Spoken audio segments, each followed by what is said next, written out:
सीमा पर चीन अपनी हरकतों से बाज नहीं आ रहा। चीन अरुणाचल प्रदेश में LAC पर पिछले कुछ महीनों से आक्रामक रुख अपना रहा है। तवांग में हुई भारत और चीनी सैनिकों के बीच हाथापाई भी इसी आक्रामक रुख का नतीजा है। इस झड़प से कुछ दिन पहले चीनी ड्रोन वास्तविक नियंत्रण रेखा पर भारतीय सीमा के काफी नजदीक आ गए थे। इसके बाद भारत को इन ड्रोन को खदेड़ने के लिए लड़ाकू विमानों को तैनात करना पड़ा था। इसके बाद 9 दिसंबर को चीनी सैनिकों ने तवांग के यांगत्से में भारतीय पोस्ट को हटाकर भारतीय इलाके में अतिक्रमण करने की कोशिश की, लेकिन इस बार भी उन्हें करारा जवाब मिला।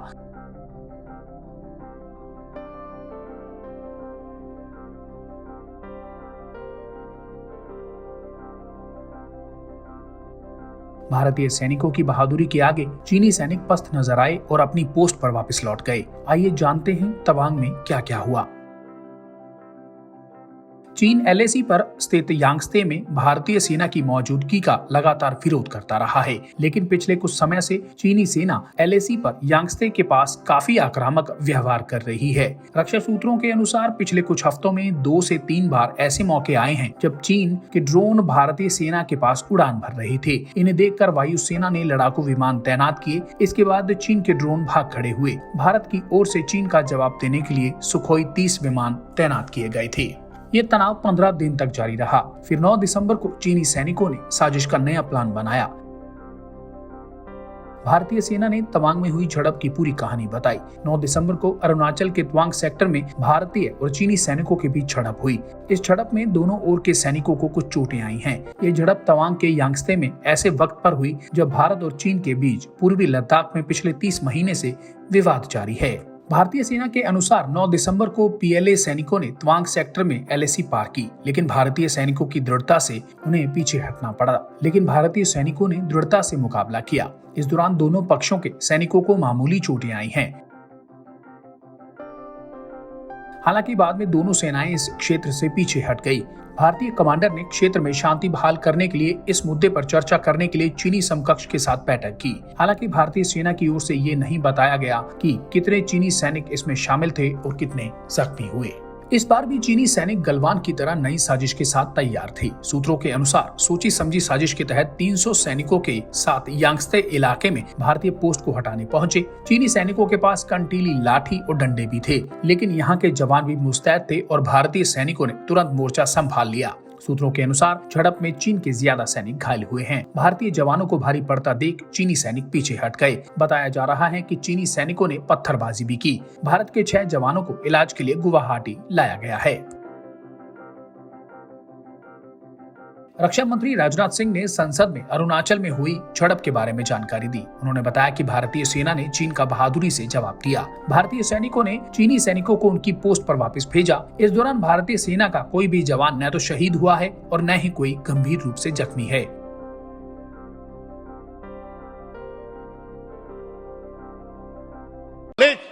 9 दिसंबर 2022 को PLA ट्रुप्स ने तवांग सेक्टर के यांगत्से एरिया में लाइन ऑफ एक्चुअल कंट्रोल पर अतिक्रमण कर स्टेटस को एक तरफा बदलने का प्रयास किया।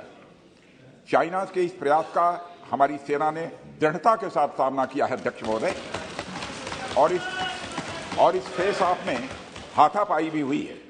भारतीय सेना ने बहादुरी से PLA को हमारी टेरिटरी में अतिक्रमण करने से रोका और उन्हें उनकी पोस्ट पर वापस जाने के लिए मजबूर कर दिया। अध्यक्ष महोदय, इस झड़प में दोनों ओर के कुछ सैनिकों को चोटें भी आई हैं और मैं इस सदन को अवगत कराना चाहता हूं कि हमारे किसी भी सैनिक की न तो मृत्यु हुई है और न ही कोई गंभीर रूप से घायल हुआ है। इंडियन मिलिट्री कमांडर्स के टाइमली इंटरवेंशन के कारण PLA सोल्जर्स अपनी लोकेशंस पर वापस चले गए। अध्यक्ष महोदय, और इस घटना के पश्चात एरिया के लोकल कमांडर ने 11 दिसंबर 2022 को अपने चाइनीज काउंटर पार्ट के साथ स्थापित व्यवस्था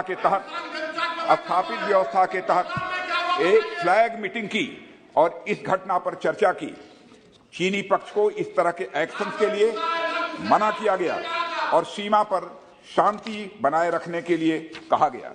इस मुद्दे को चीनी पक्ष के साथ कूटनीतिक स्तर पर भी उठाया गया है।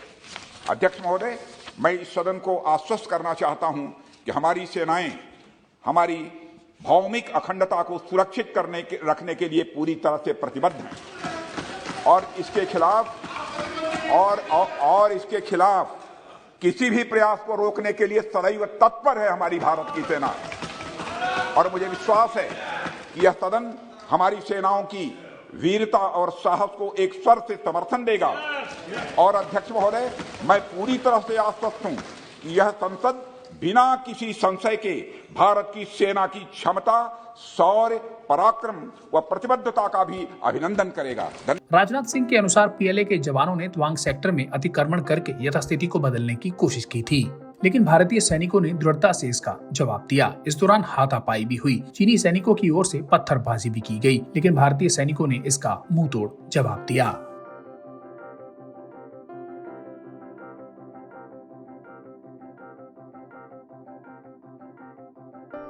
वहीं देश के गृह मंत्री अमित शाह ने भी इस बारे में अपना जवाब दिया। जनता सब देख रही है। आपके परिवार द्वारा चलाया गया फाउंडेशन, उसका FCRA रजिस्ट्रेशन चीन की दूतावास से मिले हुए अनुदान से समाप्त हुआ है। आपके ही समय में हजारों किलोमीटर भूमि अवैध रूप से हमसे हड़प ली गई है। आपके ही समय में हमें मिली हुई सुरक्षा परिषद की सदस्यता आपने निजी संबंधों को बनाने के लिए चीन की भेंट कर दी है। ये सारी जनता ये सभी विषयों को जानती है। मैं इतना स्पष्ट कहना चाहता हूं कि भारतीय जनता पार्टी की सरकार है, नरेंद्र मोदी इसके प्रधानमंत्री है और जब तक भारतीय जनता पार्टी की मोदी सरकार चल रही है, 1 इंच जमीन पर भी कोई कब्जा नहीं कर सकता। कल अपने सेना के जवानों ने जो 8 की देर रात को और 9 की सुबह को जो वीरता दिखाई है, मैं इसकी बुरी प्रशंसा करता हूं। इन्होंने घुसे हुए सभी लोगों को कुछ ही घंटों में वापस खदेड़ दिया। ब्यूरो रिपोर्ट, सच कहूं।